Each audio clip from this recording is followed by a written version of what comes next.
Well, hello, everyone. Welcome back to Bridging the Gap. My name is David James.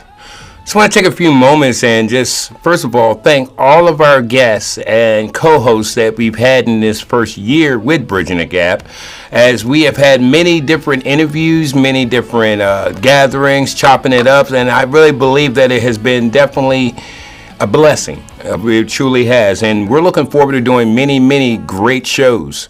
Now, I want to just cover this one thing about with our shows. Our shows are not, first of all, like I always like to tell people, we are local producers with PAC 14. Our shows are not the information that is provided by PAC 14, meaning it's the thought and feeling of PAC 14, but we do appreciate that Public Access Channel allows us to use this platform to bring forth information. The information we bring forth, or the people that we have on the shows, everything's not going to be everybody's cup of tea. But here's the great thing about Bridging the Gap is we do just that. The difference between misinformation or disinformation and information, a lot of time, is communication. So we like to allow this to be the place where information is spread. And again, it's not everybody's cup of tea what you hear. We have Republicans, we have Democrats, we have independents, and we may even have a couple that don't even vote. But everybody's voice is important. We look forward to every setting, whether we're talking about the school board, whether we're doing the executive decision, whether we're talking to visitors from out of town that happen to have an impact on the society as a leader, as an elected leader, community leader. We want to have all come out and, share. There's a lot going on in our world, and if we're not careful, many times people use telecommunications to bring forth their own agenda. Well, here at Bridging the Gap, I will promise you that we will never make it about what we want, but we're bringing forth what the community needs, and that's information.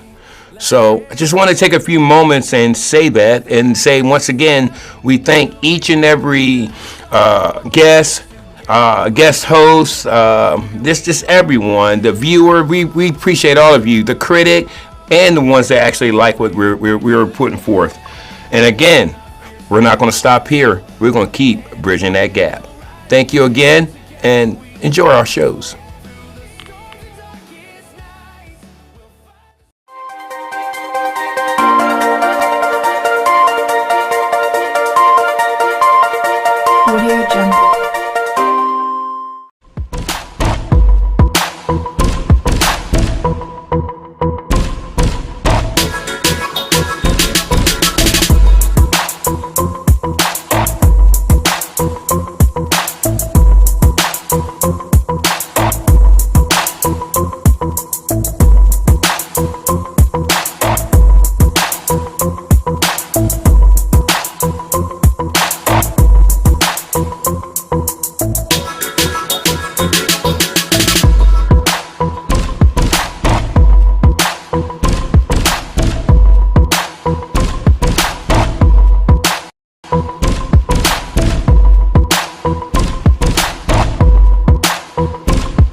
Hello, welcome back to Bridging the Gap.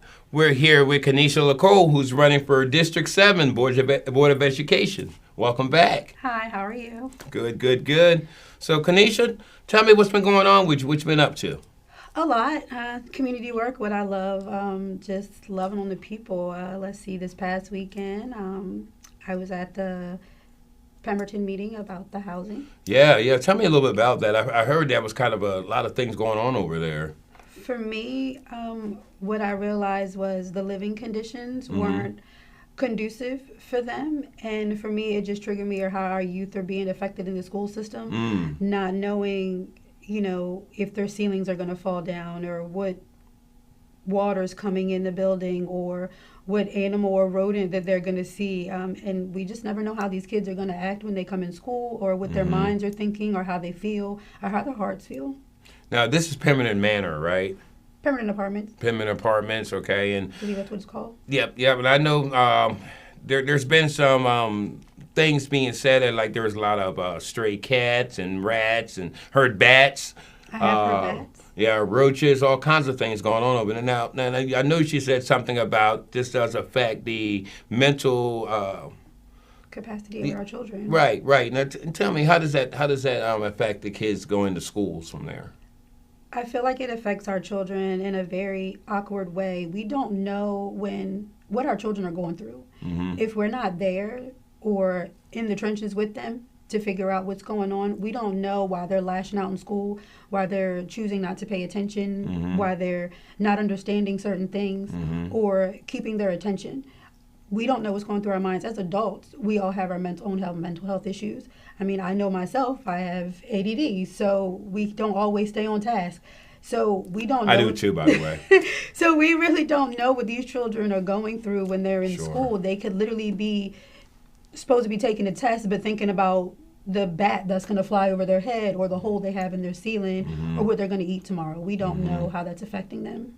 And yeah, I can also say that it'd probably be kind of embarrassing for them to open up their book bag and there be something that come out of their book bag and all the kids make fun of them and You things never like know. that. Thank you for being there. Now, did you recognize any other elected officials there? Oh, there was a couple. Okay, okay. Such as? Demetria Marshall Leonard, April Jackson, and Councilwoman April Jackson, and then Councilwoman Michelle Gregory. Okay, so yeah, I also saw that they said that the city was going to be walking through. Was there a lot of people from the city that went through these apartments? I mean, I'm not for sure how that went, and Okay. I'm not for sure if that was done. But I do want to go the next time. right, yeah. I mean, again, I know there's a lot of things that, I mean, even talking with Bishop Dickerson over to the Christian shelter, he can even say that how these kids are affected by their living situation. Now, working, and I've also known on Facebook that you spend a lot of time with your son doing some dancing. I do. And we were just talking a few minutes ago, and it's unique because my brother, who is DJ Ski Boogie, he's done some work with your son. Yes, when my son was 7 years old in 2019, my son was on Showtime at the Apollo. The Showtime at the Yes, Apollo. The Showtime at the Apollo. He was 7 years old, a packed house of over 1,500 people. Ooh. Yes, and it was beautiful. He did an amazing job. Skeet did the music for him, and along with other local small businesses, I made sure Monique Armwood from Bright Quiet, he wore a shirt from there on stage that night, the rehearsal night. He wore a Lost King shirt from Ramo Ferrer, and there was a local barber who did his hair that I made sure that I tagged. So we were bringing home to New York. So, but you want to make sure that those people that had a hand in it were represented. Yes. Okay. It's all about community for me. Absolutely, absolutely. And I noticed that, like I said, that seems to be your happy place with your son is dancing out there. Are there any other like neighborhood kids that get involved when y'all do that? Yes, sometimes the neighborhood kids will hop in with me every now and again, and it's fun. Or if I'm out and about, some of my mentees will pop in. Or, Miss Kenisha, can we make a TikTok? I got a couple of those too. You just never know where you might find me with the kids, though. If they find me and want to make TikToks. I actually did a TikTok with the flag football girls we had from the Wycomico County when they had their flag football, yeah. Okay, well, good. See, that's good because I do believe a lot of time kids don't want to tell grown-ups what's going on unless they are familiar with them. So if you're out there with them outside of the school element, now you are a mentor right now, Yes. currently. Now, where do you mentor at? Currently, I am mentoring right now at Washington High, starting my mindfulness Okay. group. Yes, I will be there tomorrow to see them. And I also mentor at East Salisbury, Bennett High, and Salisbury Middle. And I am adding a couple more schools to my list this year. So what do you mentor? What subject or all? There's no particular subject for me when I mentor. My big thing is mental health. So when I go in and I mentor, I check on them, see how they're doing, ask them about their grades, ask them how they're feeling. First and foremost, if I don't know how they're feeling, then I can't attend to what's going on.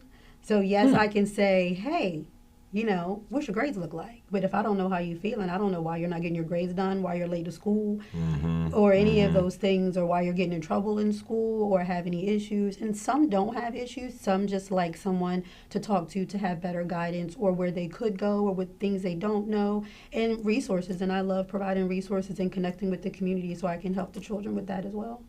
Is this something you just started doing when you got older, or did you do this as a kid? Always was interesting in everybody else, or was there somebody that inspired you? How did you get into? I would say I've been doing this for a really long time. It's who I am as a person. It's just who I am. If you know me, you know I've always been boots on the ground type of chick. I've just always been there, loving on the kids and loving on the people as a whole, regardless of race, religion, background, who you love. It's just me, and that's just who I am. So when I'm working with kids and people in the community, it's a passion and it's a love that I have. It heals me too.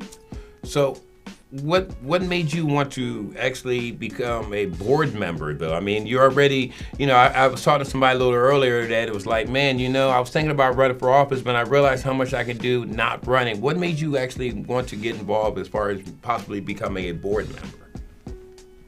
A friend of mine brought it up, and I was like, well, they actually brought up me running for, that wasn't Board of Education. I was like, nah, I don't want to do that. And they were like, Board of Education? I was like, that's with the babies.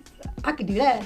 And when I looked at what it was and how it involved the children, what the Board of Education does is technically what I do. This just gives me a bigger platform. And I get to push out everything that I've been doing on a bigger platform, and it just gives me a wholehearted reason to just be like, yes, let's just do this. So what I'm gathering from what you're telling me there is that somebody saw that there was something in you that had leadership in it, and they wanted you to do something else when you were like, I don't know if I want to go there, but then they said, how about board? It was something like that? Yes, and I was like, I don't want to go that far. And they were like, what about Board of Education? And I was like, yeah, I can do the babies. Okay, now that sounds interesting. Now, how many kids you have of your own? I have 2. My oldest is 20. He'll be 21 in January, and my youngest is 14. Wow.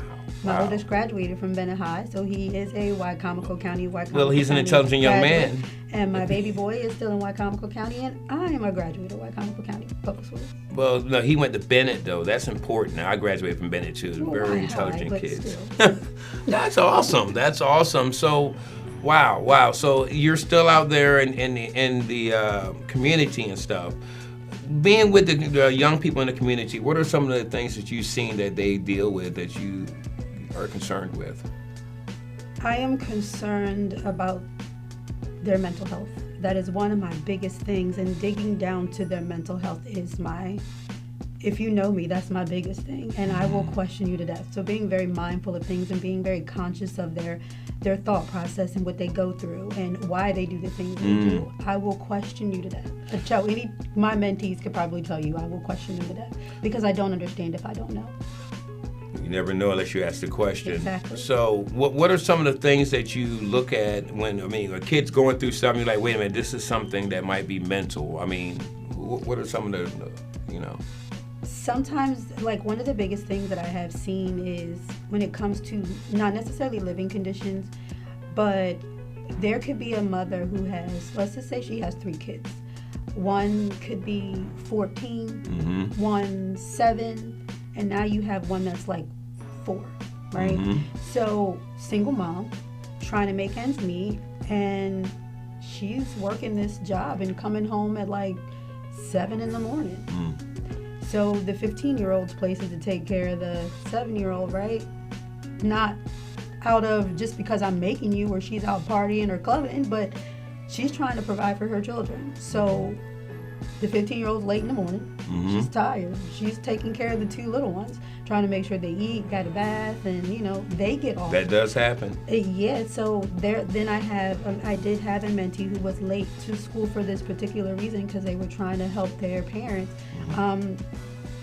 take care of their little brother and sisters, and they were late to school, so they were failing their first period class. Those type of things bother me because it's something it's out of that child's control.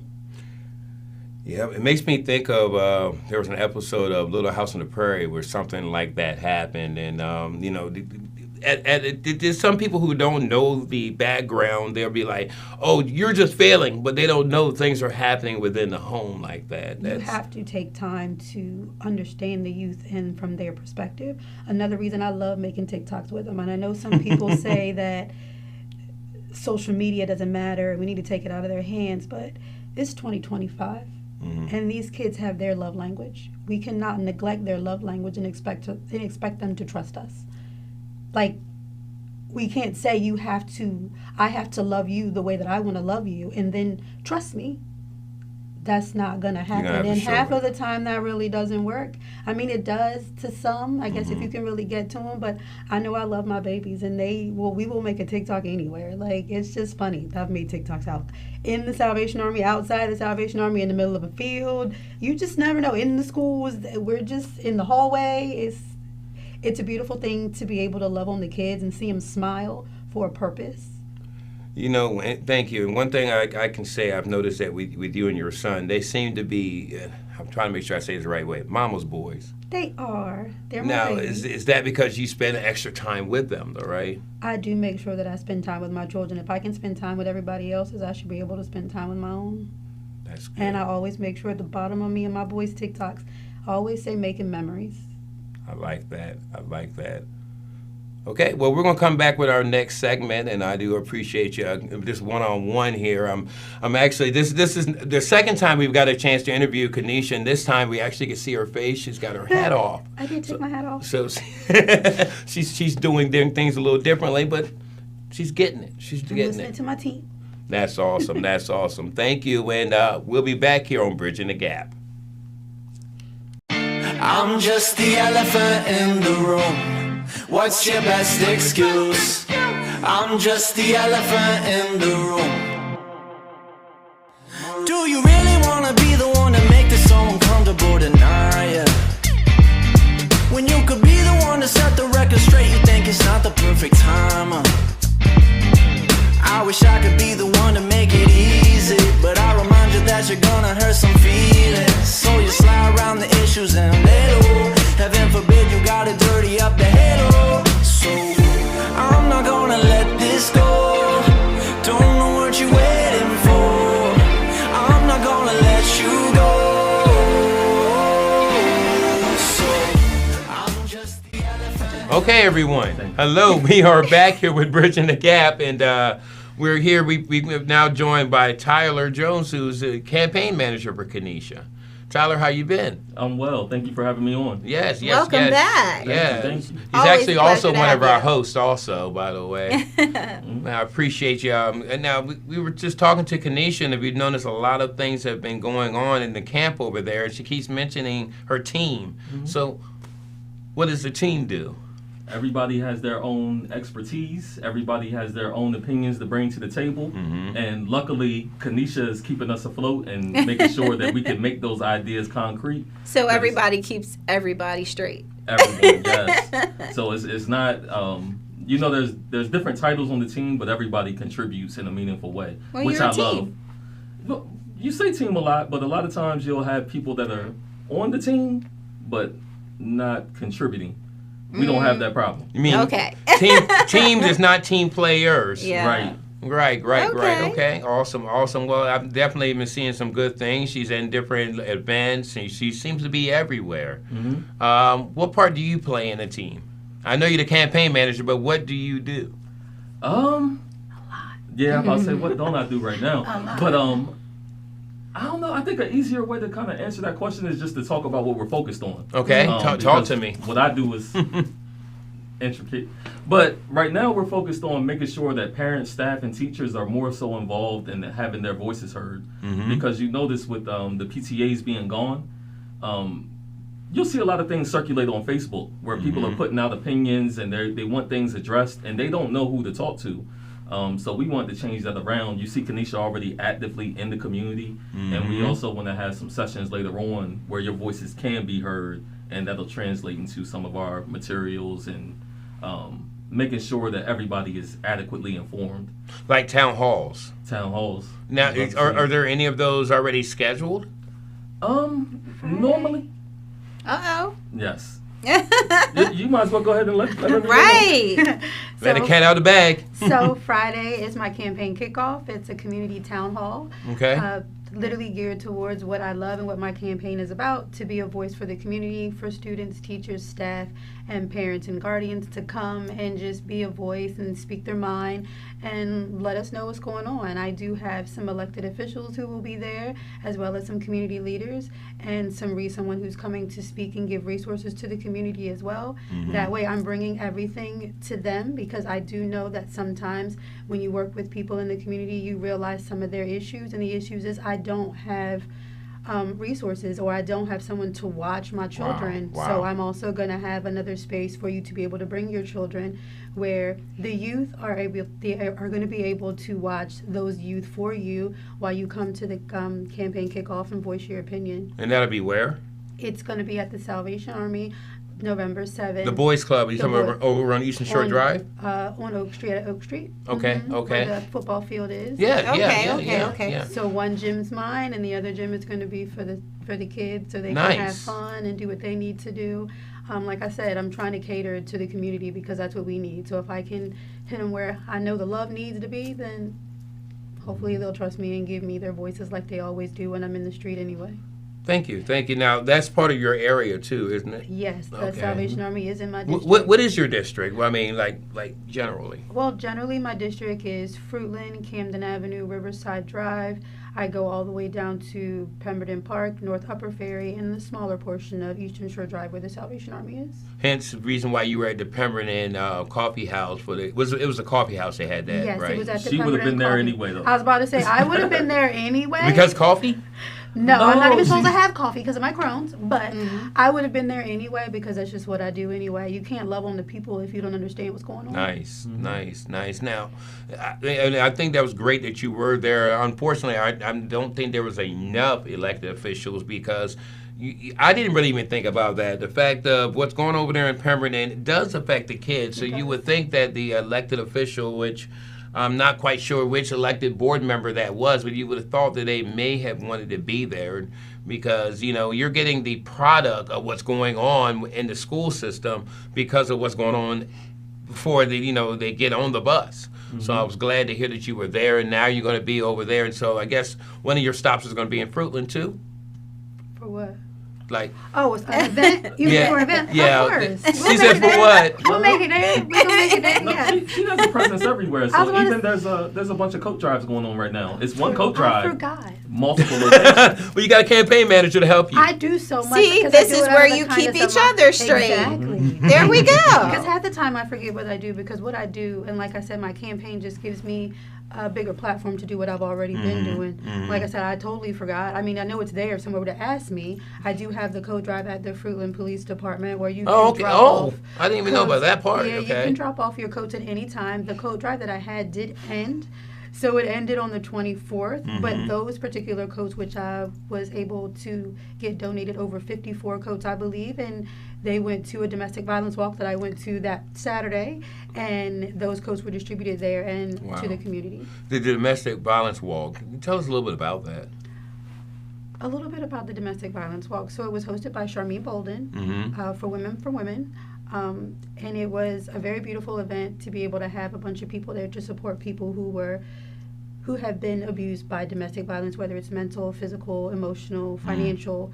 It was just a beautiful event for us to all come together and walk those 3 miles. I ran, of course, but to be able to walk those 3 miles together and just love on each other. It was a Wow. beautiful time and a beautiful space. Sure. It's a sad scenario, but people do have domestic violence that sometimes it's when a woman goes through a domestic violence, a lot of times it doesn't get reported.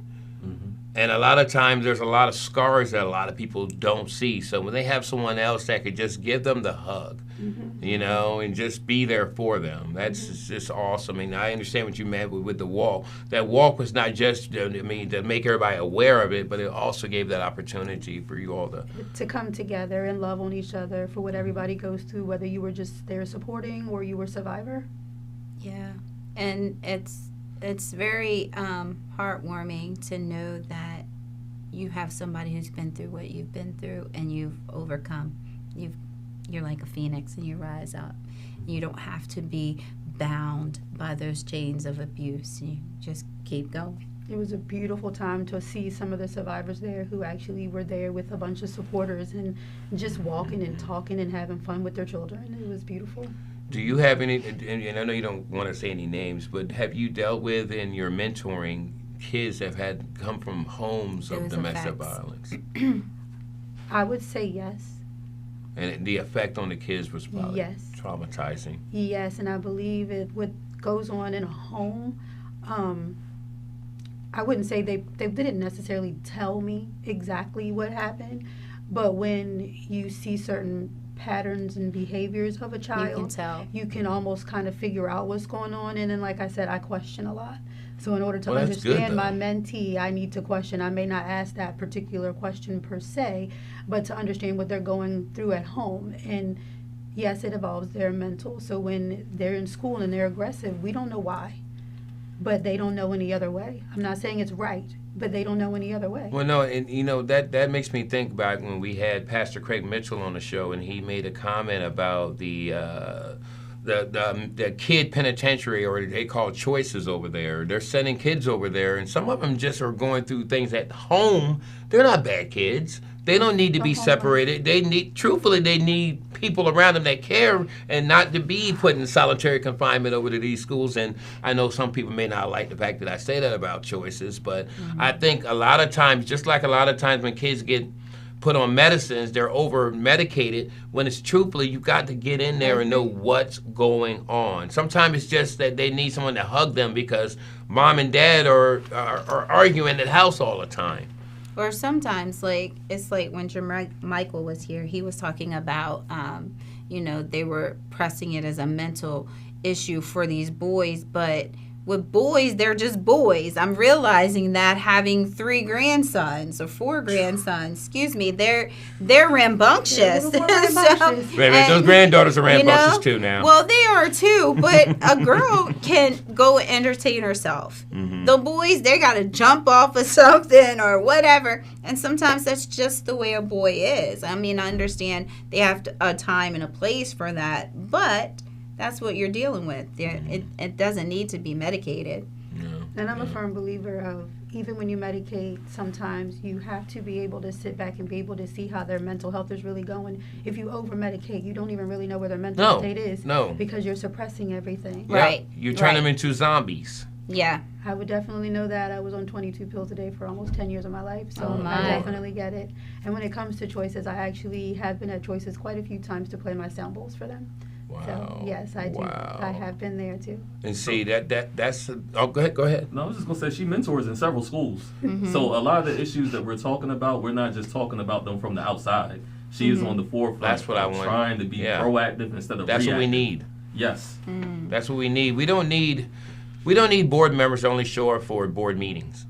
We don't need people who are in leadership that don't understand what happens after the school bell ring, Right. or school bells ring. You know what I mean? It's what's going on after. Like I said, those pictures I see that you're got a bunch of young ladies who are just happy to be in the presence of an adult that actually just took some time out for them. You know? And one thing I want to say is, and I know we'll have other interviews before the actual election, don't lose that. Oh, I Don't won't. lose That's that me passion. Don't wholeheartedly. lose that want to be out there. Right. And I know with this campaign manager over here, you're not going to be able to, you know. There's no way that I could lose that, because that is who I am even before I decided to run for the seat. I love it. Right. I do want to say this from my point of view, okay? I try to be as real as I can. I'm seeing so much growth in you. Yeah. And we just had you on a show maybe a couple months ago. I'm seeing so much growth in you. Just keep going. You know, taking your words again. Keep going, because a lot of people who are getting in this because they're politicians are going to wait to the last minute because they don't want to worry about the paperwork or whatever. But you're in it.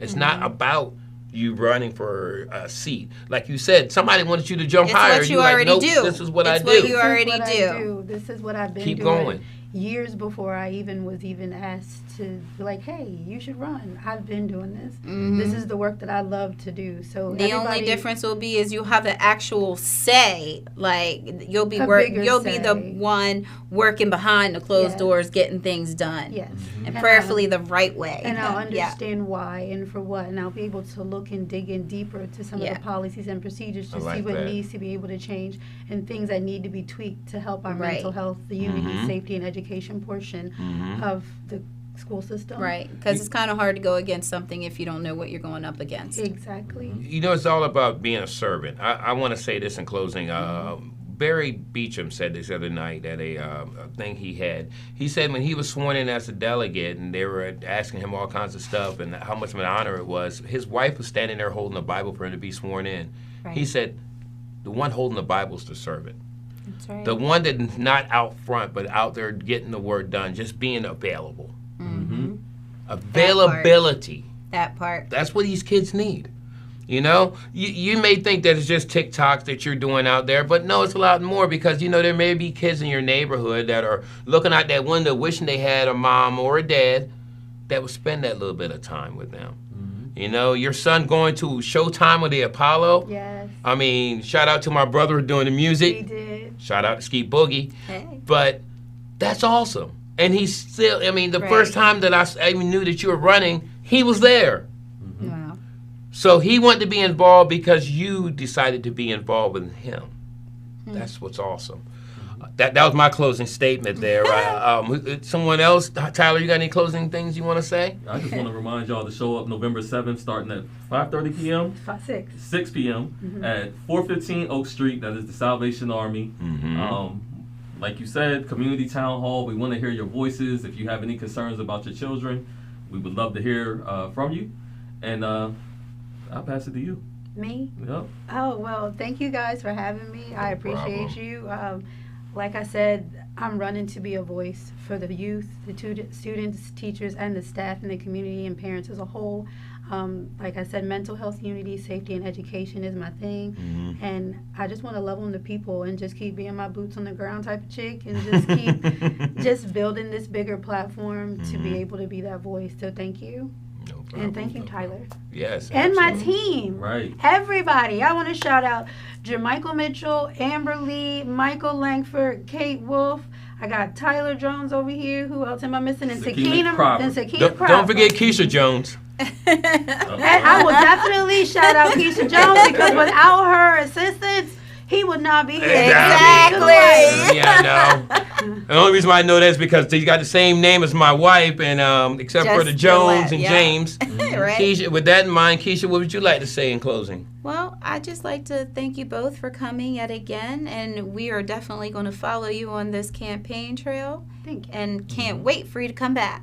Yep. Thank you. Yep. This has been Bridging the Gap. Have a great one. Bye. And David, you know we're both James too, right? I'm gonna put